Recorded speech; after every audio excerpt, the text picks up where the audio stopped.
네, 오늘의 말씀은 마태복음 21장 33절에서 46절의 말씀입니다.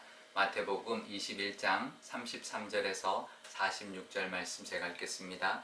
다른 한 비유를 들으라. 한 집주인이 포도원을 만들어 산 울타리로 두르고 거기에 즙 짜는 틀을 만들고 망대를 짓고 농부들에게 새로 주고 타국에 갔더니 열매 거둘 때가 가까움에 그 열매를 받으려고 자기 종들을 농부들에게 보내니 농부들이 종들을 잡아 하나는 심히 때리고 하나는 죽이고 하나는 돌로 쳤거늘 다시 다른 종들을 처음보다 많이 보내니 그들에게도 그렇게 하였는지라.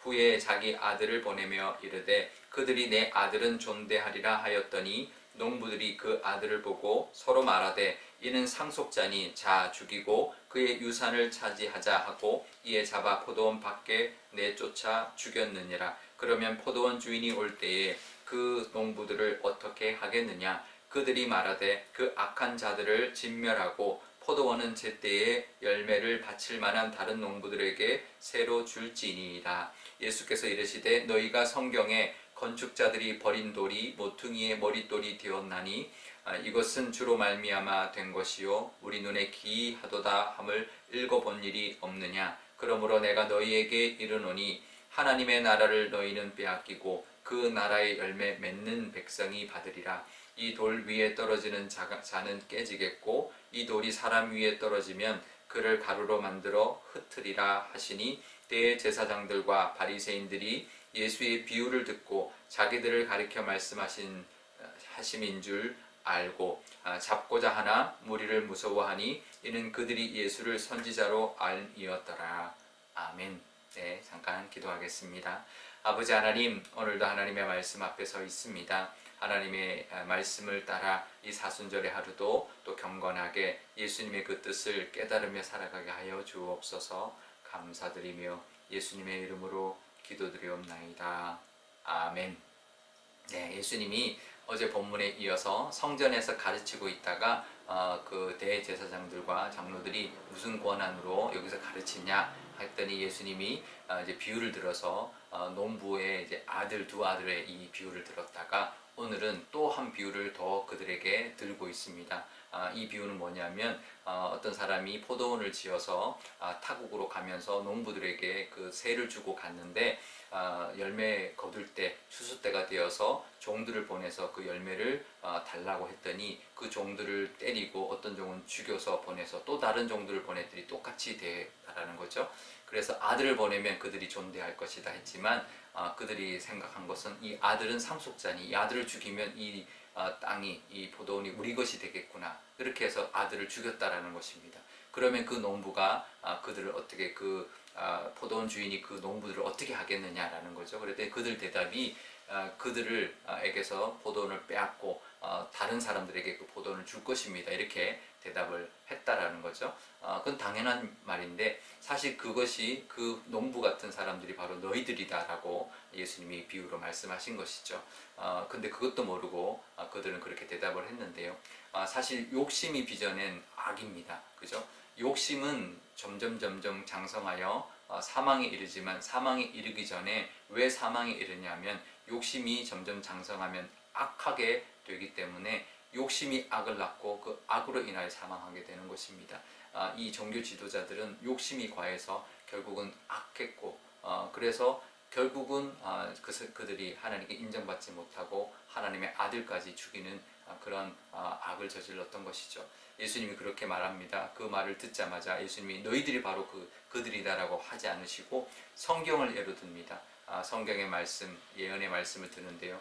건축자가 버린 돌이 모퉁이의 돌이 될 것이다. 모퉁이의 머릿돌이 될 것이다 하지 않았느냐. 그것을 읽지 않았느냐라고 말하면서 너희들이 나를 버릴지라도 내가 다시 살아서 머릿돌이 될 것이다. 그래서 이 교회를 세우고 다시 하나님의 뜻을 이루는 자들에게 그것을 줄 것이다 라고 말합니다. 하나님의 나라를 43절에 이렇게 대놓고 이야기하는 것이죠. 내가 너희에게 이르노니 하나님의 나라를 너희는 빼앗기고 그 나라의 열매 맺는 백성들이 그 하나님의 나라를 받게 될 것이다. 그래서 예수님이 모퉁이 돌이 되어주셔서 머릿돌이 되어주셔서 교회를 세우고 하나님 예수님을 믿는 백성들이 그 위에 교회를 세우도록 예수님이 하신다라는 말씀을 하고 있는 것이죠. 그렇습니다.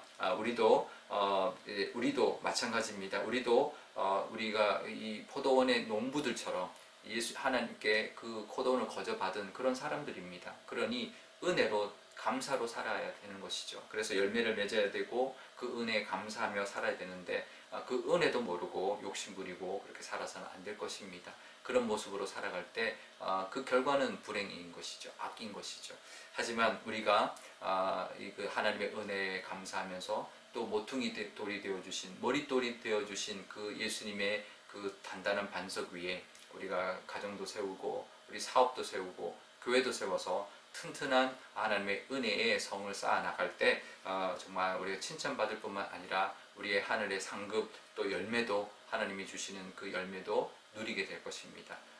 우리가 사순절을 보내고 있는데 예수님 고난을 묵상한 이유가 있습니다. 왜냐하면 예수님이 그렇게 찢기심으로 우리가 나음을 받았고 예수님이 죽으심으로 우리가 살았기 때문에 우리 이 고난을 묵상하는 것이죠. 그래서 우리도 그 길을 따라가야 하지만 그것이 다가 아니라 그것을 통해 주시는 하나님의 은혜가 있다라는 것, 그것을 통해서 그 튼튼한 반석에 모퉁이 돌이 되어주신 그 머릿돌이 되어주신 예수님의 은혜로 말미암아 우리가 누리게 될 은혜가 있기 때문에 복이 있기 때문에 우리가 그것을 묵상하게 되는 것이죠. 왜냐하면 그 위에 우리가 세워져야 하기 때문입니다. 그러니 우리가 예수님의 그 길을 잘 묵상할 때 그 모퉁이 돌 위에 우리가 든든하게 세워지고 하나님의 은혜를 누리게 될 것입니다. 그 복이 가득하시기를 축복합니다. 오늘 기도할 때 이렇게 기도하면 좋겠습니다. 하나님, 우리도 하나님께 거저받은 포도원을 거저받은 그런 농부 같은 사람들입니다. 하나님의 은혜에 감사할 뿐만 아니라 열심히 결실하여서 하나님께도 드리고 우리도 그 복을 누리게 하여 주시옵소서. 또 든든히 우리가 흔들리지 않는 그런 집을 세우는 것처럼 예수님이 우리의 모퉁이돌, 머릿돌이 되어주셨으니 그 예수님이 위에 우리 가정도 세우고 사업도 세우고 믿음도 세우고 교회도 세우게 하여 주십시오라고 기도하면 좋겠습니다. 제가 기도하겠습니다. 아버지 하나님 감사합니다. 사순절을 보내고 있는 지금 예수님의 그 길, 예수님의 그 은혜를 또 묵상하고 바라봅니다. 하나님, 우리도 이 포도원의 농부들처럼 하나님께 그 포도원을 거저받아서 하나님 우리가 잘 가꾸고 농사를 지어야 되는 농사꾼들입니다. 하나님 그 은혜에 늘 감사할 뿐만 아니라 열심히 충성하여 결실하게 하여 주시고 하나님께 그 영광 돌리며 그 결실의 혜택도 누리며 살게 하여 주옵소서. 예수님이 버린 건축자의 버린 돌이 되었지만 그 예수님의 그 버린 돌이 예수님이 그 버린 돌이 되신 그 예수님께서 모퉁이 돌, 머릿돌이 되어주셔서 정말 아름다운 그런 집을 만들어 갔던 것처럼 하나님 교회를 세워주셨고 우리의 믿음을 세워주셨습니다. 하나님 그 예수님의 십자가에 그 버리신 돌을 우리의 모퉁이 돌 삼게 하여 주셔서 그 위에 가정도 세우고 사업도 세우고 교회도 세워나가는 그 복을 우리가 다 누리게 하여 주옵소서. 감사드리며 예수님의 이름으로 기도드리옵나이다. 아멘. 주기도문 하겠습니다. 하늘에 계신 우리 아버지, 아버지의 이름을 거룩하게 하시며 아버지의 나라가 오게 하시며 아버지의 뜻이 하늘에서와 같이 땅에서도 이루어지게 하소서. 오늘 우리에게 일용할 양식을 주시고 우리가 우리에게 잘못한 사람을 용서하여 준 것 같이 우리 죄를 용서하여 주시고 우리를 시험에 빠지지 않게 하시고 악에서 구하소서. 나라와 권능과 영광이 영원히 아버지의 것입니다.